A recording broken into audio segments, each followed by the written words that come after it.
Hey folks, I want to talk about something that I it's obviously all over news and Twitter, is about these 15-minute cities and this Ulez scheme. Now, as you know, I've just recently been in UK, and my hometown Sheffield, or home city Sheffield, have set this sort of Ulez scheme up, and that actually come into action while I was there.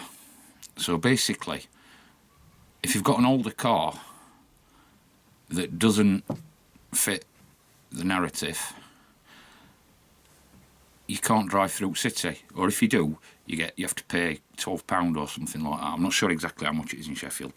Don't quote me on that amount, but you have to pay a fine, a charge. Now, if people are driving through that area, they're trying to get from A to B, yeah? So wouldn't it make more sense to let these cars that potentially pollute more than the newer models, not electrics, because a lot of newer models can drive in there, even with bigger engines, than some of the older cars, which are allegedly higher polluters than a bigger car? Now, I don't know how that works. If you've got a little, like, 850 Mini, I don't know whether that would class, but there's certain sizes of engine and certain ages. I don't know whether it's just done on age. But wouldn't it, thinking logically, not everybody can afford a new car, obviously. Not everybody can afford to buy an electric car. In fact, not many people can. Not many people really want to, I don't think. Or at the moment. But it'd be more logical to let that higher polluting car travel the fastest distance from A to B, rather than stopping it and making it drive all the way around, which it might take twice as long to cover this, to get from that point to that point. So therefore, if that's driving twice as long, it's actually causing more pollution rather than less pollution, right? That's my logic on that. I can't see how. And how's the money going to help? Can we buy the carbon out of the air, as allegedly? Now, we're all gardeners, aren't we? We all know carbon is great because it makes your plants grow. So there's other things, isn't there? So I don't know about this. I think it's just another battle against motorists. 15-minute cities. Now, how are they going to work? Again, back onto electric car sort of thing. If everybody bought an electric car tomorrow, the infrastructure's not there to service that, to load up, to charge them up. Not everybody, people live in flats and things like that, so there must be public areas to charge up, yeah? We haven't got them, but they've been pushing electric cars like crazy, yeah? And that's the same with 15-minute cities. Now, where I used to live, or where I've just been back to, there were two sets of shops.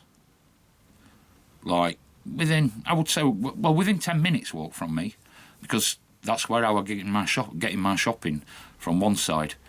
There's a co-op, yeah?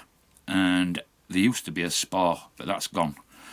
There's also like an Asian corner shop that sells some food stuff as well, bread and bits and pieces, milk and stuff. But previously to that, on that row of shops, there's still a chemist. There used to be a pub, which is still a pub, but it can't be anything else because it's a listed building. My grandfather used to drink there, and he died in 1958. That's closed. I think it might be reopening. There's a co-op.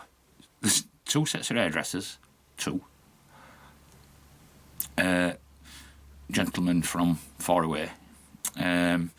There's a chemist, a co-op, which is very expensive compared to going to a supermarket that is more than 15 minutes away. It's 10 minutes away by driving at least. There's a chip shop. There's a pizza shop. There's another little diner type thing. There's a Chinese restaurant.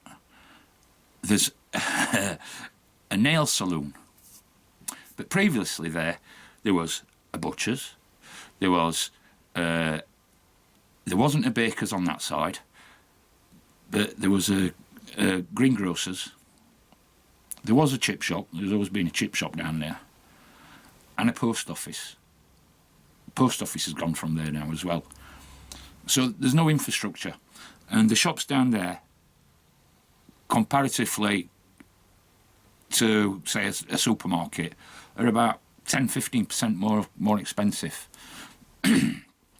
Depending on which shop you go to, you can find a little bit of difference, but you're paying about 10 to 15% more. So there's no infrastructure there.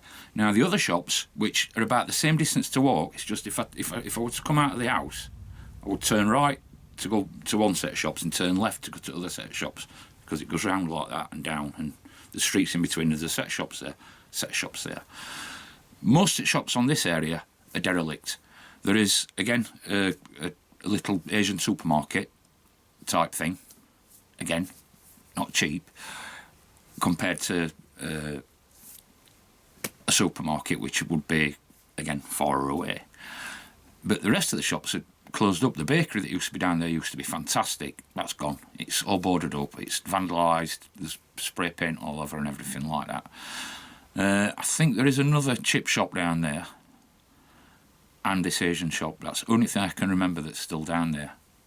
And chip shop, again, was there for years and years, because it serviced people coming from this direction, where other ones serviced people coming from other direction. So 15-minute cities, how are they going to work? Now, I don't know what you do for a job, but I've always worked in building industry, right? I could be working anywhere in the country, but even here in Switzerland, when I was working in the building industry, I used to sometimes be travelling an hour a day. Now, if you're a decorator or anything in that sort of industry, you're not going to be living within 15 minutes of your job. If you're a mechanic, in general, you're not going to be living within 15 minutes of your job. The only people who can probably work in a 15-minute city are these people that can work from home, which is great if you can, fantastic. That's really good for you. But it doesn't help anybody else who's got, which say, a manual job or a different type of job. Office work, again, can be done from home, can't it, in reality, if you're into a system with computers and whatever else. But I would say 90% of the other working people can't. Office workers can't build houses. Office workers can't paint houses. Office workers can't fix cars, do plumbing, whatever. You name every sort of different vocation there is. You know what I mean? Nobody's going to be able to live and work within 50, or very few people are going to be able to live and work within 15 minutes of where they live. And if you're only allowed out 100 times a year, like they suggest in Oxford, you can leave the area 100 times, and then you're going to have to pay for the privilege. And how's that going to work? Will people just work 100 days a year and get the same money and be able to survive, especially with cost of living now? So I'd be interested in your thoughts. I mean, that's just my thoughts of the impracticalities of a 15-minute city. And again, what it seems stupid to me, what I mentioned at the beginning, that if you're going to drive a car that's potentially a higher pollution rating than another car, wouldn't it be better to let that car drive from A to B by the fastest route possible, rather than making them go round and cause more potential pollution? And again, we know there's tyre pollution and things like that. So if you're driving twice as far, you've got twice as much air pollution, tyre pollution, and whatever else that we're being told that's destroying us and killing people. I do like the environment. I'm a gardener. The forest I'd like to go to buy for my food is out into the garden, pick it, and eat it in the house. Unfortunately, I can't grow enough, and the seasons here are not suitable to grow 12 months a year or anything that we can, everything what we eat, anything, or we still have to buy other things. If we want bread, we either have to buy bread or flour. I can't grow bread, and there's many other things obviously that we can't grow. So, yeah, I'd like to know your thoughts on that. It's interesting to me. I just think I think they're just running into things. They go, oh, that's a great idea, but there's absolutely no thought of how they're going to do it. Again, the electric cars, same thing. No thought about how they're going to do it. If you live in a block of flats and you live on 10th story, you're not going to be throwing an extension down, are you, to charge your car? So where is the infrastructure? 15-minute cities, where is the infrastructure? If all those shops had been left and the greedy supermarkets, I do say they are cheaper, but they are greedy, aren't they? They're battering farmers. Farmers are running at a loss. I mean, how's that work? You know, I'd like to also talk about what they're doing with farmers, but I'll leave that for another video because it's quite strange. Nice to be nice.